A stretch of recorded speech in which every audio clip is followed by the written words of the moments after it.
Everyone. Good afternoon. Thank you so much for patiently waiting while we get through some technical difficulties. Um, we are really excited to be here again today in support of Keychange. Thank you again to Core and Believe for having us. This is our second masterclass. This one will be taking a deeper look into artist release strategy, and super excited to be sharing that. My name is Kristine Mbadugha. I am a independent music partnerships manager at YouTube, where I lead business development and strategy for our independent labels and distributors. And I am joined today with two of my esteemed colleagues who will then introduce themselves. Hi, everyone. My name is Stephanie Shim. I am head of East Coast label relations at YouTube Music. I'm really excited to be here and excited to share with you guys some of our greatest and latest tips on how to use YouTube. Hi, everybody. Thanks for having us. My name's Courtney Marr. I'm on the artist relations team at YouTube Music, based in New York. Awesome. We at YouTube are super focused on providing the best educational materials to help artists thrive on the platform. So we're really here excited today to share some of our latest release strategy updates. Next slide, please.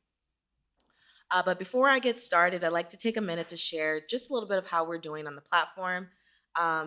So YouTube currently has 2 billion music fans monthly. There are 80 million music videos and tracks, and we are the largest artist to fan platform. So just keep that in mind as we're going through the strategy. Next slide, please. In the next few minutes or so, we will be going through a few important topics, including the best practices and strategy in different stages of your release cycle, a few case studies from artists, and then we'll wrap up with some resources and then a Q&A at the end, hopefully time permitting. So yeah, let's get started. Okay, I'm going to be walking everyone. This is an overview of all of our features across YouTube. Can we go to the next slide? Now this is an overview of all of the features on YouTube to help you set up your release and kind of maximize your presence and get ready. So this, again, we're gonna click into each of these, and sorry, I'm gonna probably be looking back every now and then just to make sure we're on the right slide. But if we wanna click into the pre-release stage, okay, great. So I'll recommend that you focus on this to build anticipation for your releases. So next slide, if you will. Okay, great. So it's important to know that the first 24 hours of your release is like what you really want to aim for on YouTube. So we recommend each of these sort of like break down, and now it says click into view. So we're gonna click into it. Okay, great. So the first thing that you should do is update your branding on your channel. So there's a bunch of different surfaces that you can update. You have your channel banner, which is right at the top. Important thing to know, as Kristine just said, we have over 2 billion users on YouTube. So like this is where you're gonna have like your biggest visual impact across your branding on your channel. You wanna make sure that all of your social links are up to date. That's like right under your channel banner, and where they can find you on other platforms. We also have featured video. So that's gonna be like the highest placement for whichever your latest release is, or you can upload an about video, like what your band is about, what kind of artist you are, and that's like featured placement on your channel. We also have a ton of different shelves that you can customize with latest uploads, playlists, different ways that you want to interact with your fans and give them the most recent information. Okay, great. So next is to build anticipation for your release. The best strategy that you can use is our premiere function. It's sort of like inviting your fans to the premiere of your music video. So we recommend setting up a premiere ahead of time. You can message that out to all of your fans weeks, days in advance. They can obviously set a reminder to tune into the premiere. Our notification system is then signaled whenever anyone sets their reminder. So hugely impactful for like getting a bunch of people engaged before it actually goes live. Huge functionality. I'm sure a bunch of people in this room have used it before. We love it. And some other ways that we've sort of built out the Premiere function is live redirect, which I want to make sure is on. I think that's the next slide. But we also have a trailer that you can include in your Premiere. So when you message your Premiere out before the video goes live, you can include a trailer that has sort of like the highlight reel, just exactly like it is, kind of like a film trailer, to get your fans excited. So 2 really interesting features, and we're gonna click into live redirect on the next slide. Sorry, I keep looking back up and I need to pull up the slides. 1 second. Okay, great. So live redirect is the opportunity for you as an artist to go live with your fans before the premiere actually happens. So you can give your fans sort of like a behind the scenes storytelling. You can invite your director to talk about the video. You can sort of play the music live if you want to. There's a really like amazing ways that you can customize this, totally individualized to you as an artist and what you like want your fans to see. Chat functionalities, all of those things are all available in live redirect as well. So anytime anyone is coming into the live redirect, every single person who's viewing that live stream will automatically be redirected into the video premiere. So kind of a great way to, again, build anticipation, get a bunch of people ahead of the premiere, and get your fans engaged. Next slide. Okay, great. And then the last feature that we suggest artists to use, which I'm sure you guys have heard a lot about this week, is Shorts. It's our newest feature in short form video. There's a ton of different ways that you can engage with your fans. You can give them, preview clips.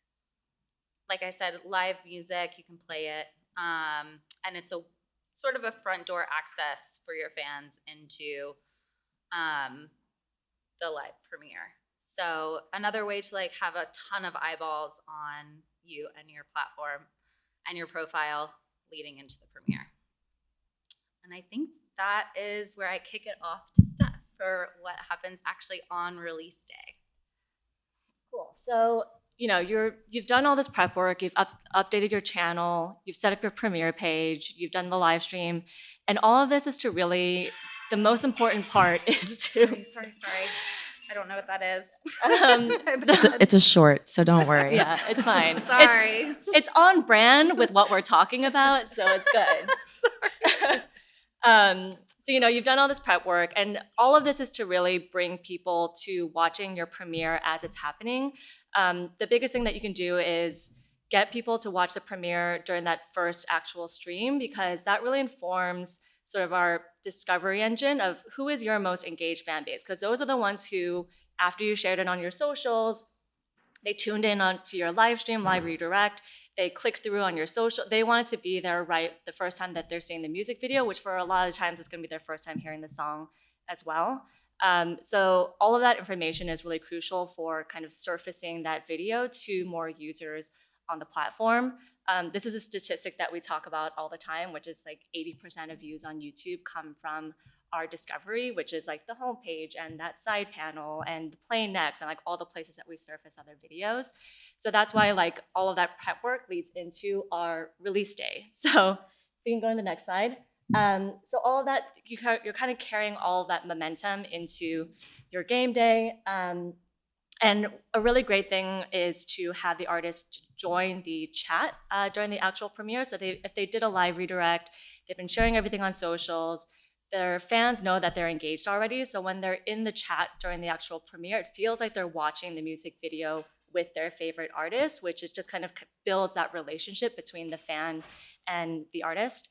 And the name of the artist when they're in the chat and they're logged into their own channel, it kind of surfaces differently in the chat, so the fans know that it's actually the artist, even though it can be like a manager or a label person. But if they're logged into the channel, it comes up as the artist. So that's a really great way just to drive that engagement. Make sure you're getting your biggest fans to watch that premiere right when everything goes live.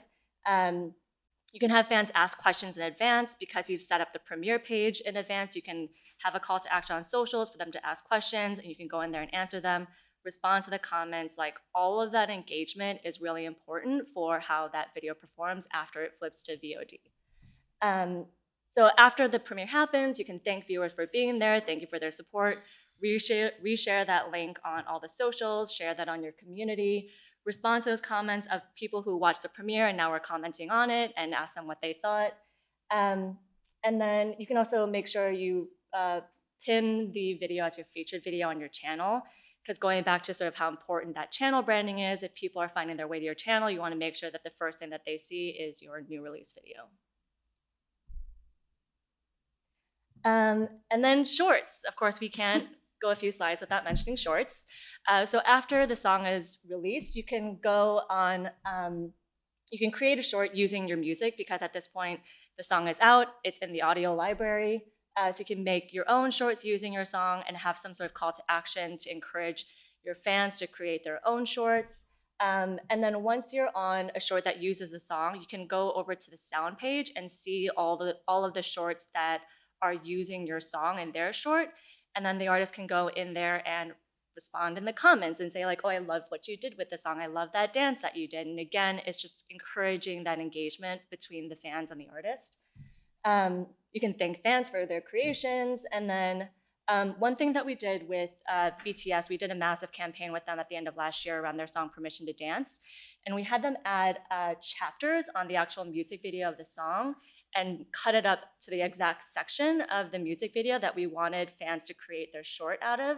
So as they're watching the video, the call to action pops up, and then you can click on the create button and create a short directly for the music video. So we're kind of catching fans from all different places to make sure that we have a call to action for them to create shorts and get engaged on the platform.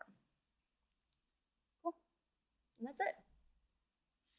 Yeah, so now we are at the post-release stage. And really the goal of this stage is to keep the momentum going, keep the gas on the pedal, keep fans engaged. And how you do that is, next slide, three pretty much areas that you want to explore.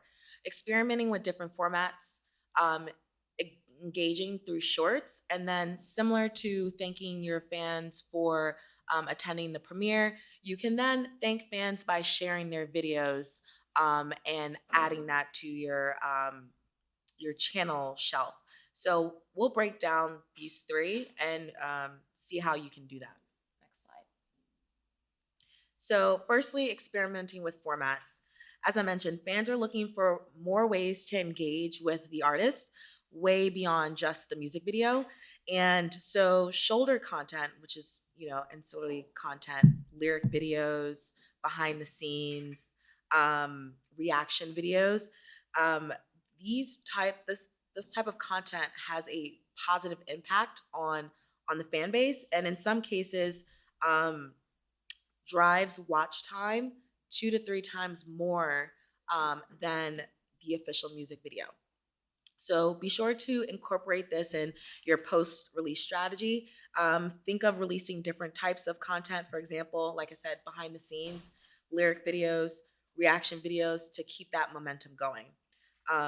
Another great way is to also go live with your fans to discuss, like, here's my thoughts behind why I did this or why I incorporated that into this video or to this lyric, and getting that engagement back from fans and having like a live Q&A with fans post-release also bodes really, really well. Next slide. So next is, of course, leveraging the power of shorts. If you haven't heard, the average shorts viewership grew to 30 billion views a day, which I mentioned on Monday, and that's more than 4 times from what it was last year. So be sure to utilize shorts, show fans what to post. It can be a challenge, it could be a dance cover, or even just a reaction of you reading the comments, or even something as simple as you driving to McDonald's and listening to your own track. I think fans are looking for more of a human personal touch, and I think shorts allows allows the fans to see that personal touch of the artist. To learn more about shorts, definitely check out our artists.youtube.com website, which I'll allude to later when we get to the resources. We've made incredible strides and updates there, and that will have more examples of how artists are incorporating shorts into their release strategy. Next slide.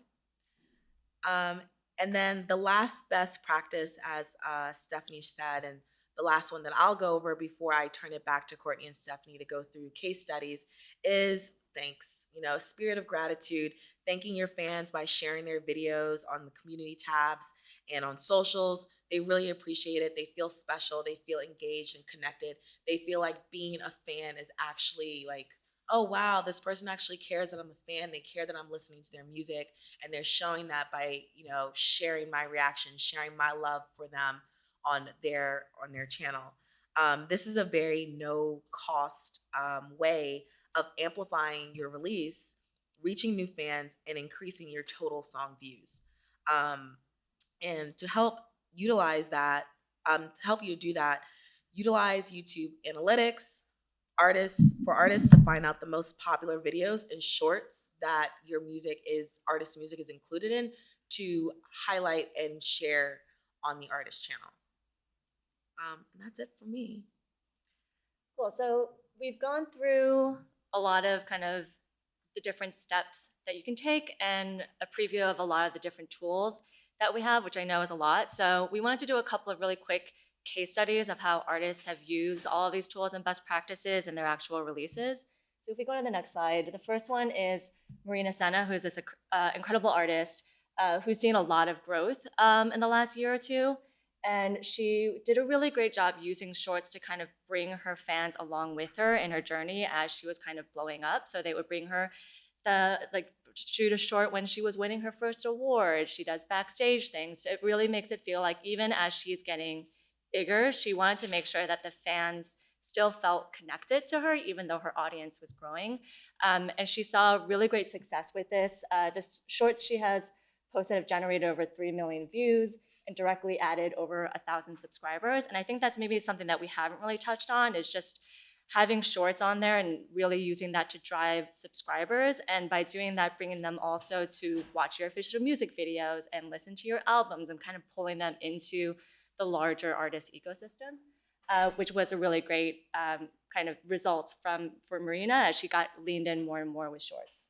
Her best performing short was a live clip of her performing her hit song, oh God, I'm not even gonna try to pronounce it, Por Supuesto, and has over 645,000 views, which is a pretty great result. So just a nice example of an artist using shorts and specifically to stay connected to her fans in sort of more bite-sized pieces rather than the big kind of fancy music videos.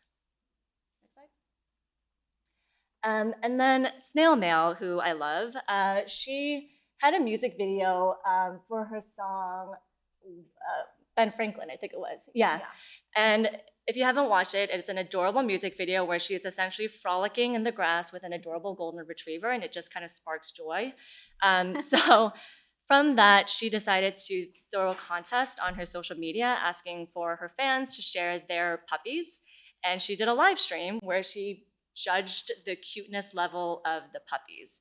So it's a very specific thing, but her fans loved it. It's part of her kind of quirky personality. It drew people back to watching her music video by doing that live stream.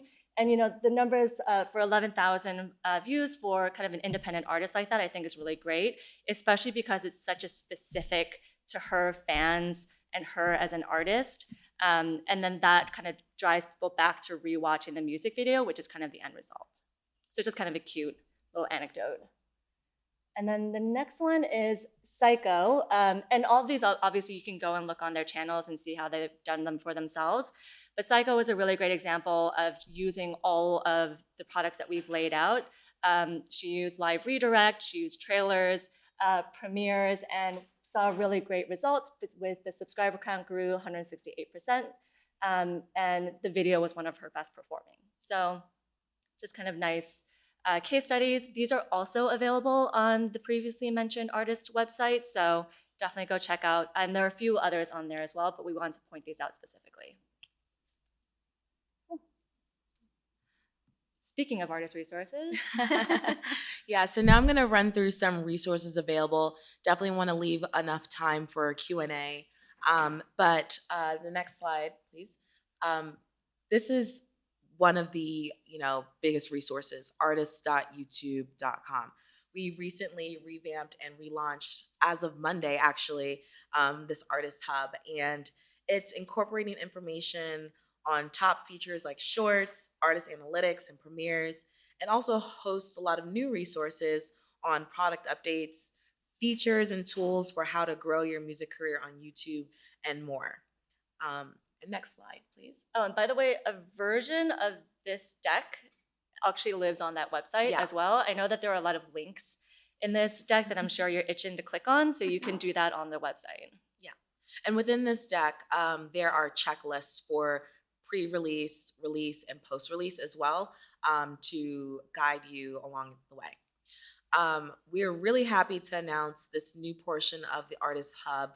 Basically, it's for songwriters, YouTube for songwriters. You can type in songwriters.youtube, and this will generate. It's really, really great. We are really, really excited to be able to highlight resources for songwriters in this way. It hosts educational guides tailor-made to help songwriters, producers, and their teams to thrive on YouTube. And so it helps find answers to frequently asked questions, tips on how to create your visual discography, and resources how to best promote your latest work on the platform. And so you'll find a lot of best practices, content strategies, and insider tips. And this is really, really great. As you peruse the site, you'll also find the latest news and information on the YouTube Black Voices Fund and links to our latest batch of credits playlists on the YouTube Music app and more. And what's really great about both of these resources is that they are translated into 21 different languages. So it's really a worldwide resource to share amongst all of our YouTube community. Next slide, please. So the next set of slides are additional resources that are also linked to these two hubs that I mentioned. This next one is the YouTube Help Center. It basically can help solve any operational technical questions that you may have, or any frequently asked questions as well that is not just kin to music, but just kin to the platform. Next. And then the YouTube Creators channel.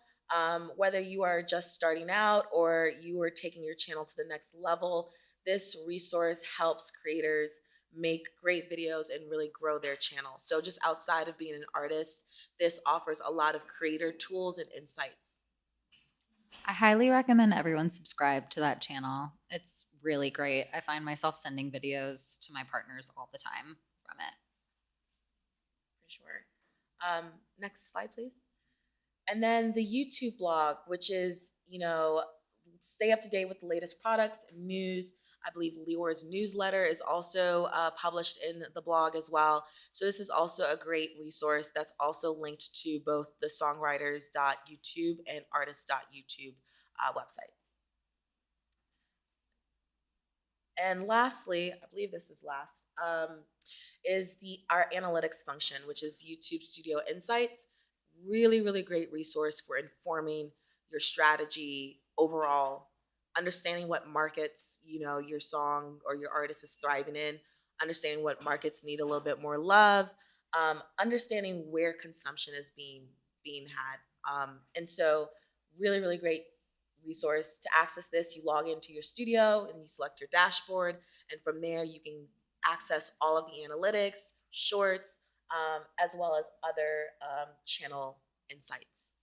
I think it's important to note too that during all the steps that we outlined earlier in our presentation, this is a really good resource to kind of be checking along the way to see what's working and what's not working, so that you can kind of have learnings for the next release. So even as you're setting up the premiere, once the premiere is done, this should be a constant check-in just to see what your audience is responding to. Yeah, for sure. I think in anything, checking the analytics is super, super important, because even in in identifying where it's going or what's doing well, it could inform your next tour, and it can inform where you know want to spend more time with the artists and with engaged fans. So really, really great, powerful tools found in the YouTube Studio Insights. And one thing I forgot to mention in my slides about premieres was I think the number one question we get asked all the time is, what time should I schedule my premiere? And a beautiful thing that's inside Studio will tell you the time of day that the biggest percentage of your audience is actually tuned in on YouTube. So it's a hugely valuable resource and something, like everyone said, can help inform when and if you keep at that time for each premiere. So For sure. Next slide, please.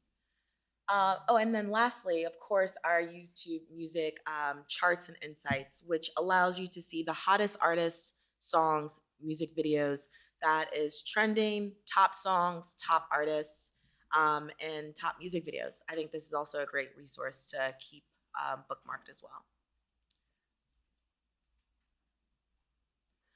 Awesome. I know that was pretty fast, but we wanted really to make this more of a informal conversation, to open the floor up for questions and for you all to ask, your most, burning and pressing questions to us regarding release strategy or anything else on YouTube, actually. Lots of burning questions. Okay, hey. Hey, thanks a lot. Just a really quick, technical one about the new live redirect feature. I know you mentioned you can live redirect from a pre-release live stream hype up kind of thing to the premiere.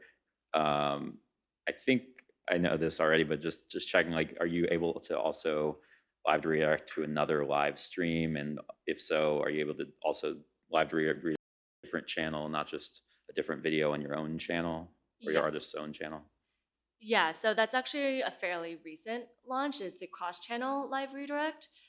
So you can go live on one channel and then have the premiere on another.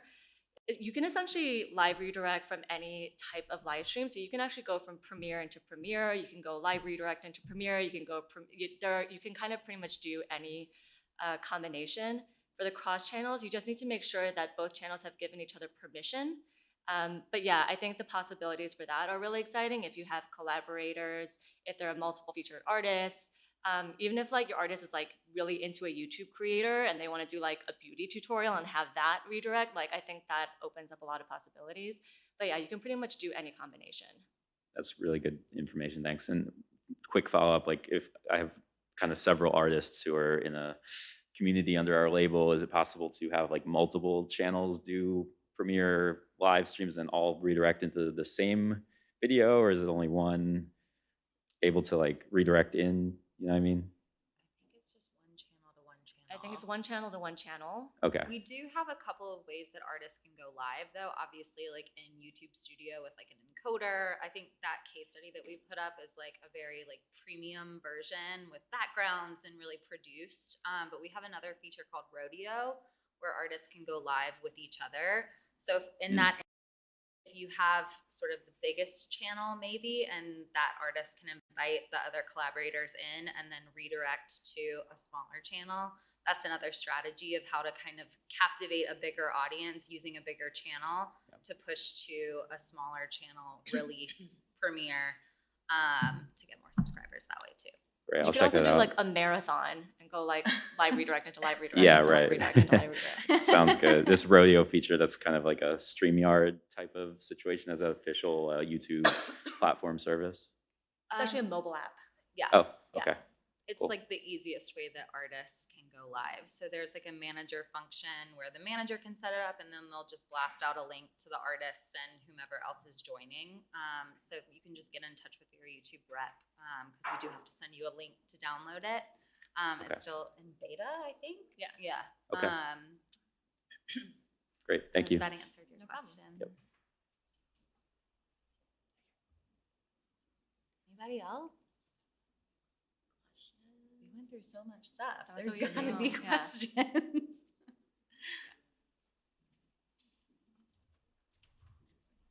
I just had a question. I guess any strategies, I guess, you would recommend using all the information you gave us to get viewers or listeners rather to YouTube Music? Is there any like cross-functional or features or just like maybe insight if you're trying to get your listeners over to YouTube Music? So getting people from YouTube Core over to YouTube Music. Mm-hmm. I can. Yeah, I mean, I think there are a lot of ways.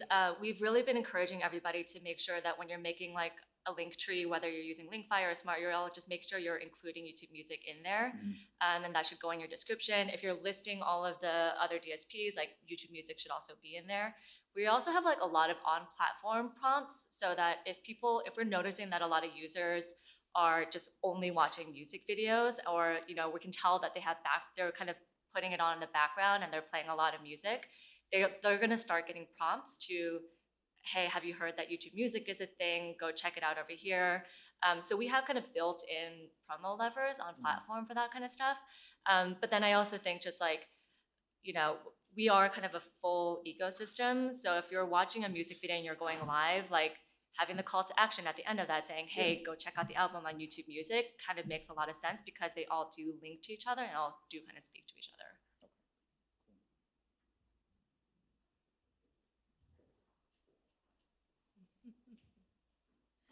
Yeah. I'm just like, this may be like a ridiculous question, but I'm going to try to formalize it. Do you guys have sort of like a forward, like sort of North Star strategy around, because for better or for worse, it seems like YouTube sort of values a lot of like clickbait content, things like that. And obviously that's evolved, so I won't say that that's maybe still the case, but I'm curious, like, thinking about artists and fans, like as human beings, rather than just artists and fans, like, is there any sort of like metrics that you can evaluate outside of impressions or engagement, things like that, that can be quantifiable to actually like map out more of like a positive user experience for like the people on the platform? Again, I know that's a hard question, maybe not clearly. Sorry, I'm not sure. Can you clarify? I'm not sure what the question is. Yeah, so like, I was at the Facebook thing too. So like a lot of it's about metrics, right? Like that's what this whole kind of pitch was. And so I'm saying like as a user of the product, like beyond the fan and the artist, like is there like a North Star or like a strategy as far as creating like content, like is there a measurement for meaningful content, I guess, or is there a way to measure that with you guys beyond just like, Vibe and Cat or something? You know what I mean? Like these, because the reason why I ask as an artist is I've created a lot of content for platforms to create virality, for example, but that's not necessarily meaningful as an artist a lot of the time. But that's a lot of what is being sort of like, you should do this because then your fans will engage with it. But like that, sure, they may engage with the content, but that doesn't necessarily mean that that's meaningful content for them, right? It's just like an engagement. I think what you're asking about is maximizing watch time, right? Yeah. Like that's the content that our platform is trying, all these bells and whistles and everything, right? Like Shorts is kind of a portal into your entire YouTube channel with a completely new audience, right? That we've just launched. When you're live streaming, you can chat with your fans to keep them engaged, to keep them watching longer. I think And I maybe think, that's yeah, I think the metric that you're looking for is the watch time metric if you go into studios, because in terms of quantifying quality content and consumption, you'll see, okay, this tap dance didn't work here, or, oh, they really enjoyed when I engaged with my cat or showed them behind the scenes with me and my family. You can see what type of content is getting the views, and then that can inform the type of content that you are sharing on the platform. I think that's the way to do it, because to your point, not all content does well on every platform. You can't just take what you do on Instagram and then duplicate it on TikTok and then put it on Shorts, because what you are measuring or your audience and the engagement is a little different. Everyone's looking for something a little bit more unique. And so I think taking a look at your watch time metrics per content will help inform your decision on what type of content is consuming well on YouTube. Okay, so it's safe to say watch time is the best metric you guys have to quantify like meaningful engagement. And with that, do you guys optimize? Is that like one of the highest priorities if you were to look at all the different content that's released? Is like watch time, like when the algorithm is like pumping out content to people, how important is watch time, I guess? I think it's hard to answer because it's so individualized to the user, Okay. right? So, I mean, to Kristine's point, you can see watch time, like you can see at what minute X percentage, a portion of your viewers dropped off. So you can see that per content piece. But another thing we use is comments, likes on a video. You know, those are also engagement metrics that fans can use to signal to the algorithm, I've subscribed to this channel, I like this piece of content, I'm gonna engage with it. So there's a few different things I would say that help with that engagement success. Does that make sense? Yeah, I think it was a crazy question. So I mean, I think at the core of it is everything that we're like, when we were talking about kind of discovery and how 80% of the views come from all that stuff on the homepage, and kind of all the priority for that is kind of understanding the user and trying to figure out what they want to see. So if they like the like clickbaity, you know, those types of things, those will get surfaced to them. If they like the more kind of in-depth artist, you know, artistic, like that will get surfaced to them. Like all of these signals kind of help inform that. Right. Yeah. Does It's that just make sense? yeah. I'm just conscientious as an artist because you know I think if you've been in this game for a while and I don't feel like I'm siloed in this, you find yourself often working for these platforms and not for the people that you're creating the art for, and so it's just trying to figure out how to navigate that in a good way so that you know. But I think like a good way to think about it, especially because if it's messing with your head that it feels like you're making this for YouTube, I don't think that's necessarily the right mindset, because we're just trying to kind of help you reach your fans. So I think it really should be about what content do you want to make for the human being fans who are sitting on YouTube. Sure. You know? Thank you guys. Of course. Thank you. Question in the back.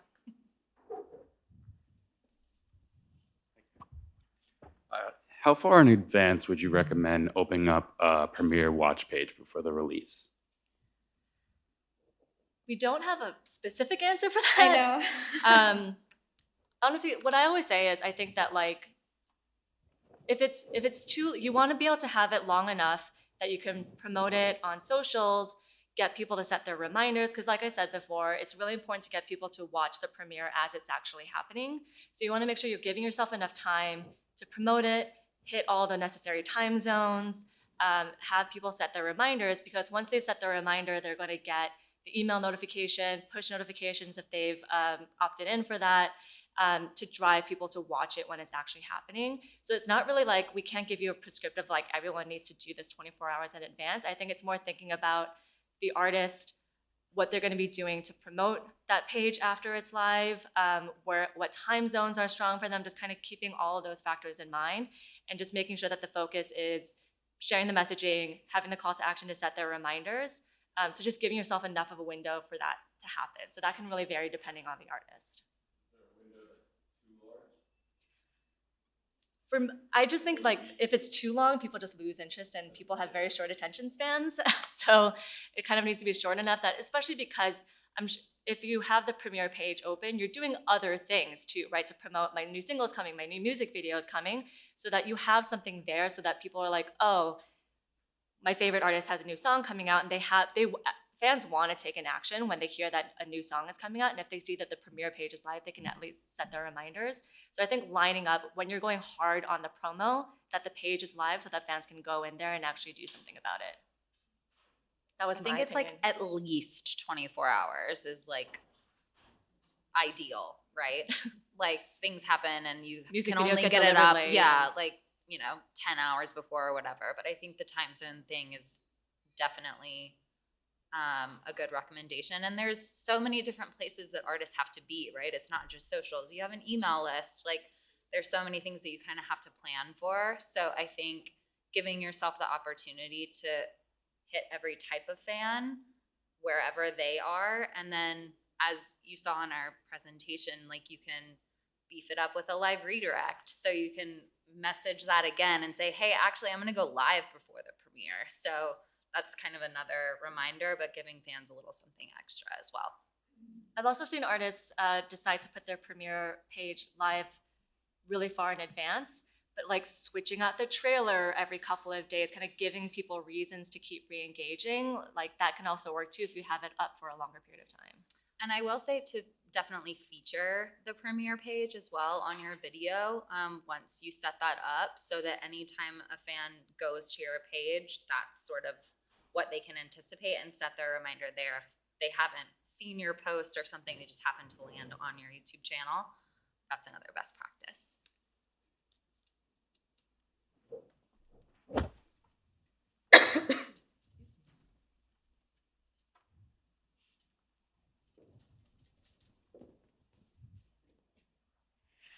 Hi. I just had a quick, I guess, kind of question about the chapters you mentioned with like the BTS example. So I guess I want some clarity on exactly how that mechanism worked. So was it like they set up chapters and then the prompt would come up and it would take you tap it, take you directly into like the Reels recording, or how did it work? No, not so.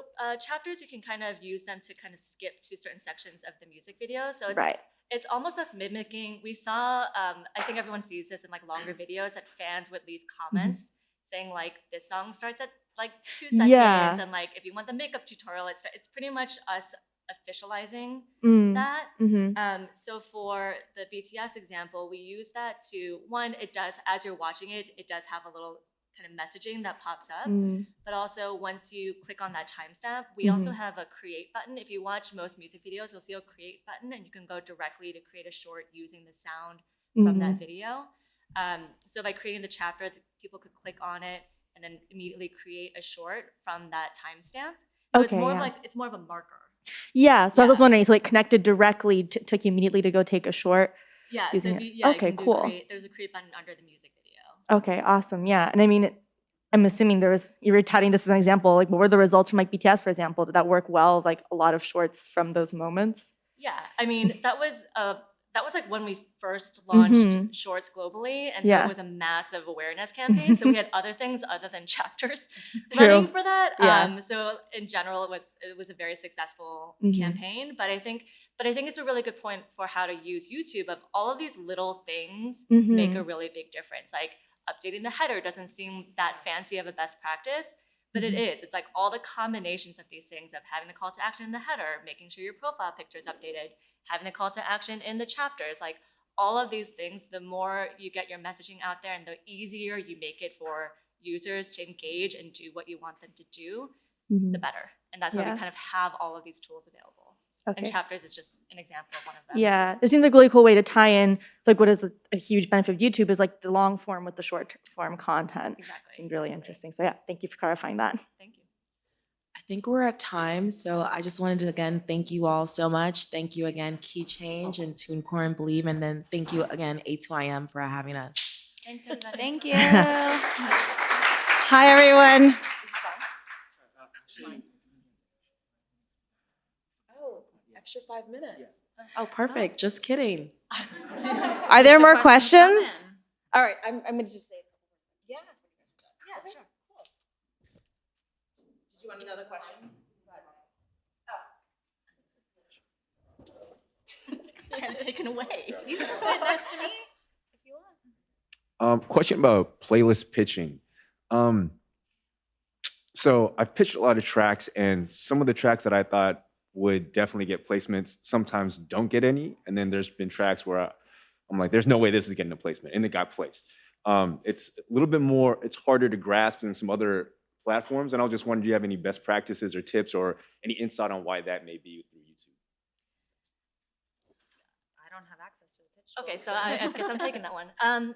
Yeah, I mean, we have kind of, I would say just include as much information in there as possible. It does vary by genre and the types of playlists that you're pitching for.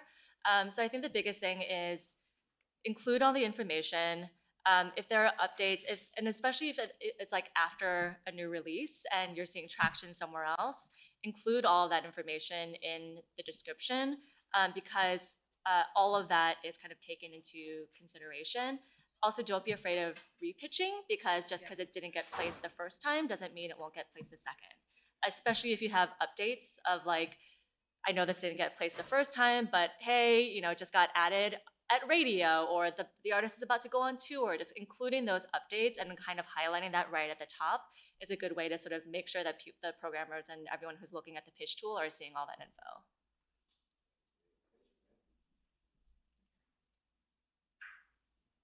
Any other questions? Perfect. Well, thank you. Thanks, everybody. Thanks.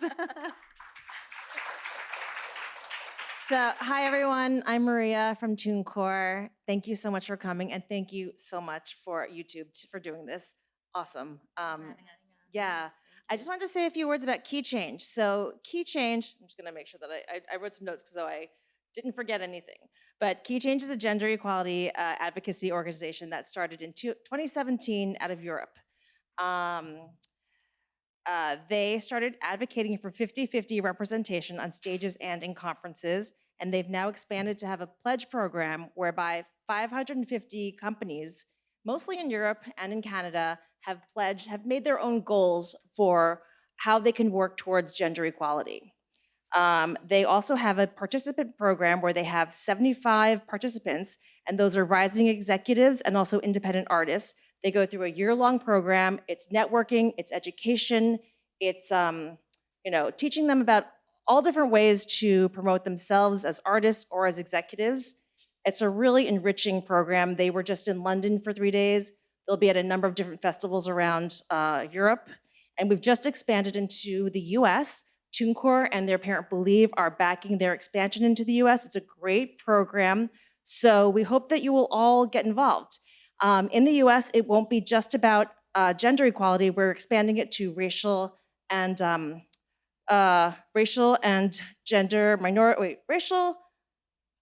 ethnic and gender minorities. Does that make sense? Yes. Yeah? Okay, I think I got that. So anyway, that's gonna be new for Keychange. So we would love for all of you to participate. The website is keychangeus.com, and you'll find a contact page. The US program manager, her name is Andrea Da Silva, and her email is Andrea, it's spelled Andrea, Andrea, at keychangeus.com. So thanks again for attending, and we hope that you can all get involved with Keychange.